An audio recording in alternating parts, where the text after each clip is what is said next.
La politique d'Aristote, livre 3e, chapitre 5, sommaire, division des gouvernements, gouvernement pur, royauté, aristocratie, république. Gouvernement corrompu, tyrannie, oligarchie, démagogie. Les objections faites contre cette division générale ne reposent que sur des hypothèses et non sur des faits. Dissentiment des riches et des pauvres sur la justice et le droit politique, les uns et les autres ne voient qu'une partie de la vérité. Notion exacte et essentielle de la cité et de l'association politique qui ont surtout en vue la vertu et le bonheur des associés et non pas seulement la vie commune. Solution générale du litige entre la richesse et la pauvreté. Le gouvernement et la Constitution étant choses identiques, et le gouvernement étant le maître suprême de la cité, il faut absolument que ce maître soit ou un seul individu, ou une minorité, ou enfin la masse des citoyens. Quand le maître unique ou la minorité ou la majorité gouverne dans l'intérêt général, la Constitution est nécessairement pure. Quand ils gouvernent dans leur propre intérêt, soit dans l'intérêt d'un seul, soit dans l'intérêt de la minorité, soit dans l'intérêt de la foule, la Constitution est déviée de son but, puisque, de deux choses l'une, ou les membres de l'association ne sont pas vraiment citoyens, ou s'ils le sont, ils doivent avoir leur part de l'avantage commun.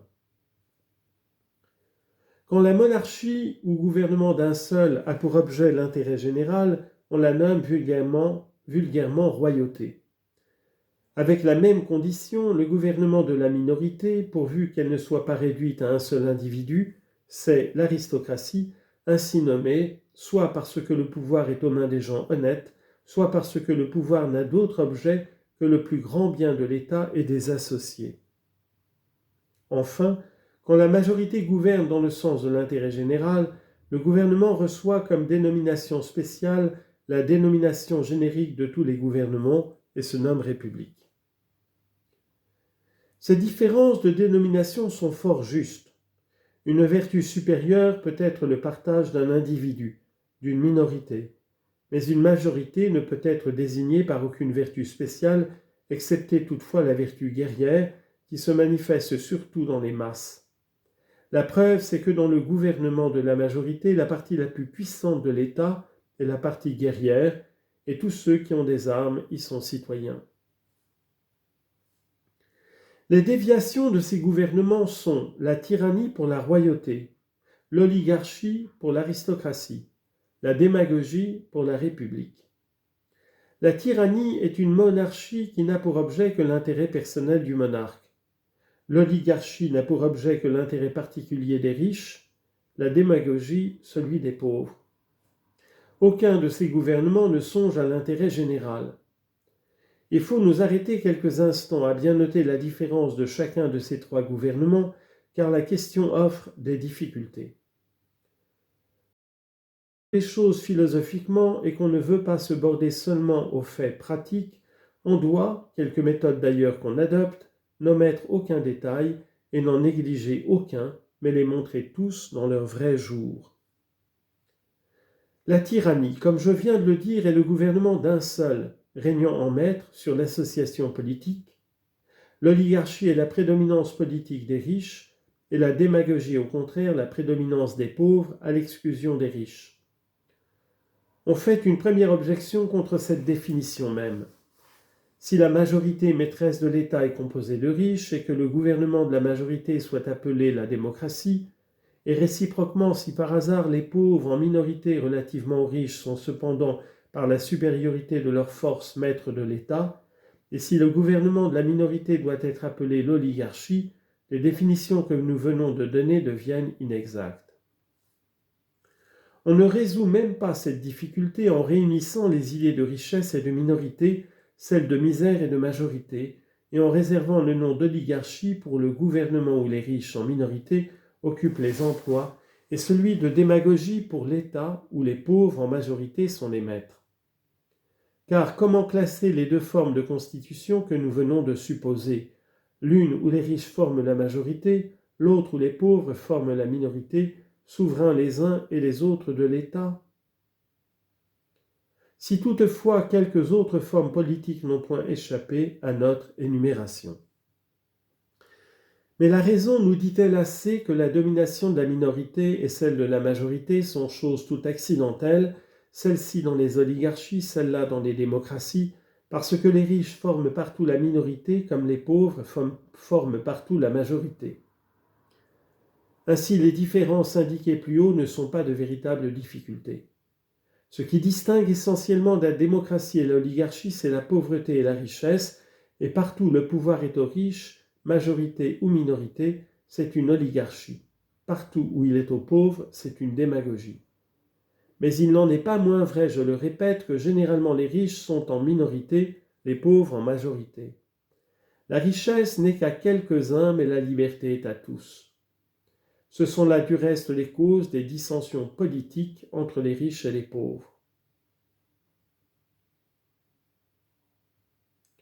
Voyons d'abord quelles sont des deux parts les limites qu'on assigne à l'oligarchie et à la démagogie, et ce qu'on appelle le droit dans l'une et dans l'autre. Les deux côtés également revendiquent un certain droit qui est bien réel, mais de fait leur justice ne va que jusqu'à un certain point, et ce n'est pas le droit absolu qu'établissent ni les uns ni les autres. Ainsi l'égalité paraît le droit commun, et sans doute elle l'est non pas pour tous cependant, mais seulement entre égaux, et de même pour l'inégalité. Elle est certainement un droit non pas pour tous, mais bien pour des individus inégaux entre eux. Si l'on fait abstraction des individus, on risque de porter un jugement erroné. C'est qu'ici les juges sont juges et partis, et l'on est ordinairement mauvais juge dans sa propre cause. Le droit restreint à quelques-uns pouvant s'appliquer aussi bien aux choses qu'aux personnes, comme je l'ai dit dans la morale, on s'accorde sans peine sur l'égalité même de la chose, mais pas le moins du monde sur les personnes à qui cette égalité appartient. Et cela, je le répète, tient à ce qu'on juge toujours fort mal quand on est intéressé. Parce que les uns et les autres expriment une certaine portion du droit, ils croient qu'ils expriment le droit absolu.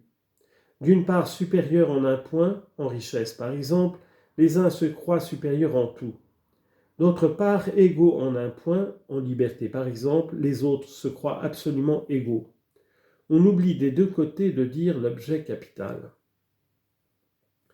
Si l'association politique n'était en effet formée qu'en vue des richesses, la part des associés serait dans l'État en proportion directe de leur propriété, et les partisans de l'oligarchie auraient alors pleine raison, car il ne serait pas équitable que l'associé qui n'a mis qu'une mine sur 100 eût la même part que celui qui aurait fourni tout le reste, qu'on appliquât ceci à la première mise ou aux acquisitions postérieures.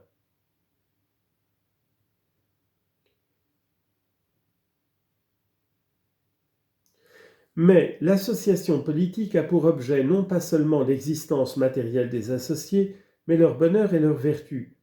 Autrement, elle pourrait s'établir entre des esclaves ou des êtres différents des hommes qui ne la forment point cependant, étant incapables de bonheur et de libre arbitre.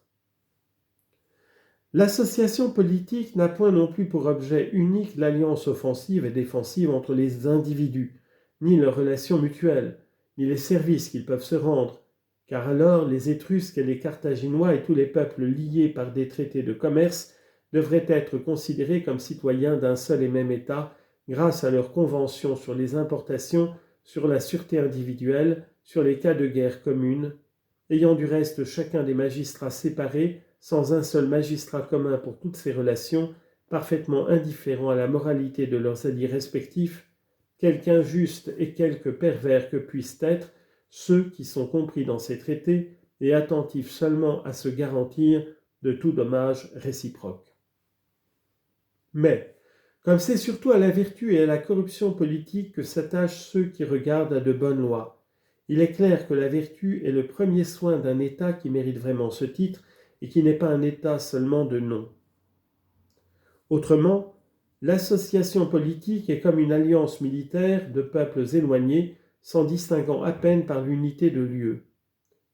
La loi, dès lors, est une simple convention, et comme l'a dit le sophiste Lycophron, elle n'est qu'une garantie des droits individuels sans aucune puissance sur la moralité et la justice personnelle des citoyens. La preuve de ceci est bien facile. Qu'on réunisse par la pensée les localités diverses et qu'on enferme dans une seule muraille Mégare et Corinthe. Certes, on n'aura pas fait par là de cette vaste enceinte une cité unique, même en supposant que tout ce qu'elle renferme est contracté entre eux des mariages, liens qui passent pour les plus essentiels de l'association civile.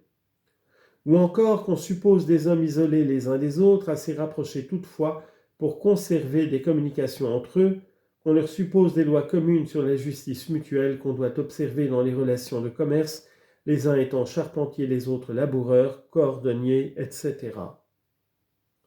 Au nombre de 10 000 par exemple, si leurs rapports ne vont pas au-delà des échanges quotidiens et de l'alliance en cas de guerre, ce ne sera point là encore une cité.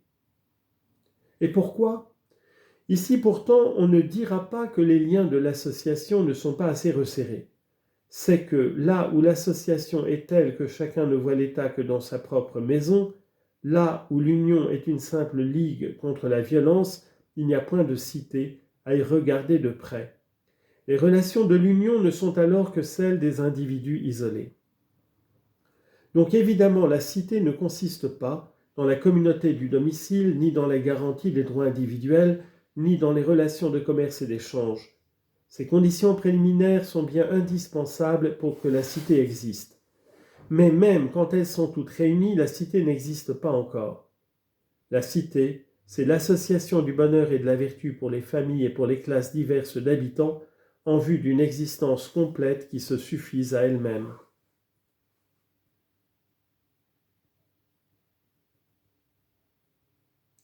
Toutefois, on ne saurait atteindre un tel résultat sans la communauté de domicile et sans le secours des mariages. Et c'est là ce qui a donné naissance dans les États aux alliances de famille, aux fratries, aux sacrifices publics et aux fêtes qui réunissent les citoyens. La source de toutes ces institutions, c'est la bienveillance, sentiment qui pousse l'homme à préférer la vie commune. Le but de l'État, c'est le bonheur des citoyens, et toutes ces institutions-là ne tendent qu'à l'assurer. L'État n'est qu'une association où les familles réunies par bourgade doivent trouver les développements, toutes les facultés de l'existence, c'est-à-dire, je le répète, une vie vertueuse et fortunée. Ainsi donc, l'association politique a certainement pour objet la vertu et le bonheur des individus, et non pas seulement la vie commune. Ceux qui apportent le plus au fond général de l'association, ceux-là ont dans l'État une plus large part que ceux qui, égaux ou supérieurs par la liberté, par la naissance, ont cependant moins de vertu politique. Une plus large part que ceux qui, l'emportant par la richesse, le cèdent toutefois en mérite. Je puis donc conclure de tout ceci qu'évidemment, dans leurs opinions si opposées sur le pouvoir, les riches et les pauvres n'ont trouvé les uns et les autres qu'une partie de la vérité et de la justice.